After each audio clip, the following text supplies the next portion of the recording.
میرا نام عالیہ ہے، میری عمر 21 سال ہے، میں لاہور میں رہتی ہوں۔ یہ کہانی آج سے 2 سال پرانی ہے۔ میں نوکری کے لیے ایک انٹرنیشنل کمپنی میں انٹرویو کے لیے گئی تھی۔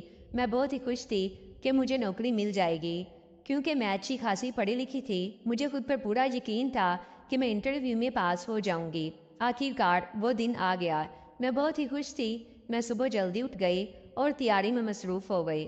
انٹرویو میں جو سوالات پوچھے جاتے ہیں میں ان کو ذہن میں دہرایا اور پھر نہا دھو کر اچھے سے کپڑے پہن لیے۔ اس دن میں نہایت ہی خوبصورت لگ رہی تھی۔ میں نے بلیک کلر کا ڈریس پہنا تھا جس میں قیامت لگ رہی تھی۔ میری ایک دوست بھی اس کمپنی میں کام کرتی تھی۔ اس نے مجھے بتایا کہ تم پڑھے لکھی ہو، اپنی ذمہ داریوں سے خوب واقف ہو، تمہیں نوکری ضرور مل جائے گی۔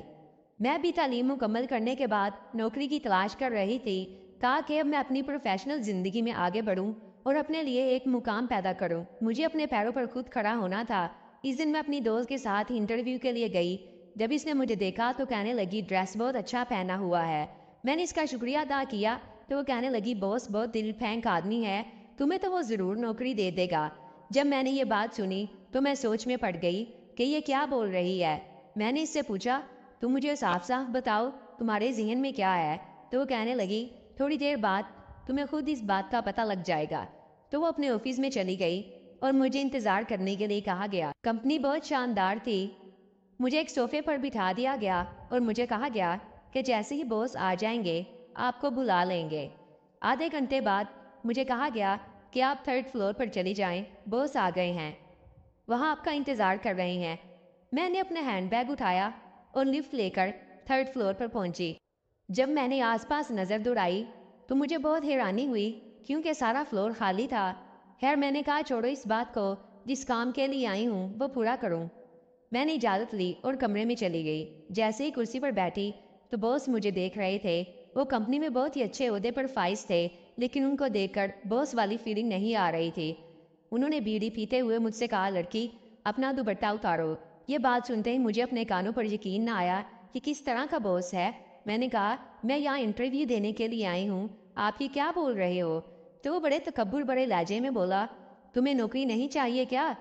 مجھے اس نے یہ کہا تو میں گہری سوچ میں مبتلا ہو گئی، کیونکہ مجھے نوکری کی نہایت اشد ضرورت تھی۔ میرے حالات کچھ ایسے تھے کہ مجھے پیسوں کی سخت ضرورت تھی۔ میں نے خاموشی بڑے لہجے میں کہا جی چاہیے۔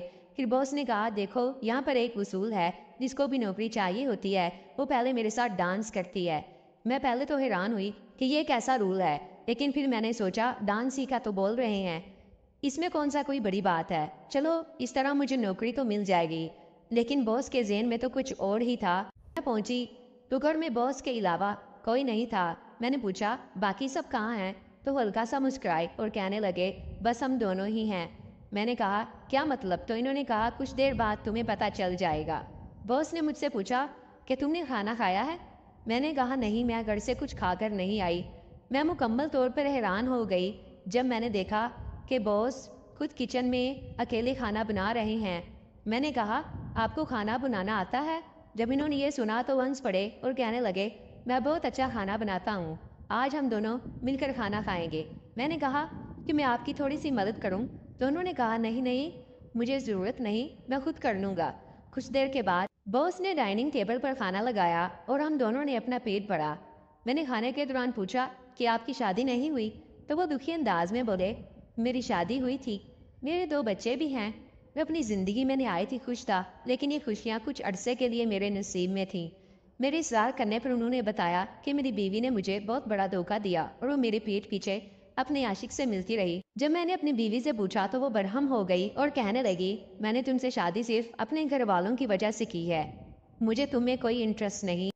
میں اسے بہت پیار کرتا تھا، لیکن جب مجھے اس کے چکر کے بارے میں پتہ چلا تو مجھے انتہائی دکھ ہوا۔ میں نے اسے بہت روکا کہ اس سے ہمارے رشتے کو پامال مت کرو، شادی کا مذاق مت بناؤ، لیکن اس نے میری ایک نہ سنی اور آخر کار مجھ سے طلاق لے لی اور دونوں بچے بھی مجھ سے چھین لیے۔